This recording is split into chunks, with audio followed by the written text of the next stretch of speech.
For the remainder of the winter of 1864, the 10th Kentucky Mounted Rifles continued to be divided throughout the area. With provisions and forage hard to find, it was easier to supply the regiment's needs while stationed in several different locations.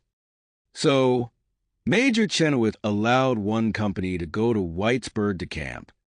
This would allow the men to gather supplies from a friendly area, and it would keep them apprised of any nearby Union activities.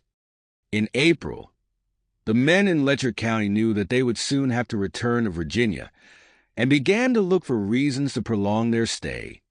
A reason became available when they were informed that Major John Eversole of the Union 14th Kentucky Cavalry and some of his fellow soldiers, with their enlistment time completed, had returned to their homes at Chavies in Perry County. Many of the 10th Kentucky knew of the Major from previous fights with him, and several men were related to him and his family. Major Eversole's mother, Lucy, and Colonel Ben Caudle's mother, Rachel, were daughters of pioneer and Revolutionary War veteran William Jesse Cornett.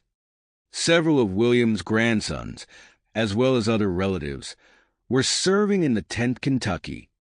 In spite of, or perhaps because of this, the Confederates in Whitesburg were eager to capture the Major and any other Union soldiers that might be with him.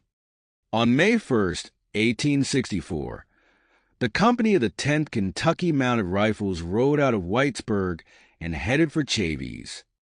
While on their way, word of the planned attack swiftly traveled to the Major.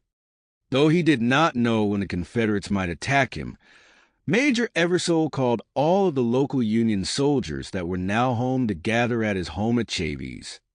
His house was a large, two-storied cabin that was constructed of thick logs, making it a perfect fortress. If he was attacked, the Major was confident he could defend himself. The rebel raiders arrived in the Krypton area near Chavies on Sunday evening, just as darkness filled the sky. No campfires were permitted. They hoped to keep their presence a secret, knowing that the element of surprise could be the difference between success and failure. As the sun began to rise on May 2nd, 1864, the rebel raiders began to creep toward the formidable cabin. When all were in position, the crack of a rifle signaled for all to begin firing. Volleys of gunfire began echoing up and down the river valley. The Union soldiers that had gathered with Major Eversole returned fire from the cabin and the barn. During the early stages of the attack, the Major was mortally wounded when he exposed himself from the second floor of the cabin. In addition, his brother Joseph, also a Union soldier, was killed while going by a window.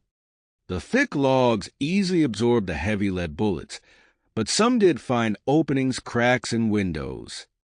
During a lull in the fighting, the Major's wife informed the rebels of the death of her husband and brother-in-law. With their lust for revenge gratified and vengeance fulfilled, the Confederates began to pull back from the cabin. Though it was only midday, the fight was over. Mounting their horses, the men of the 10 Kentucky Mounted Rifles began their long ride back toward Letcher County.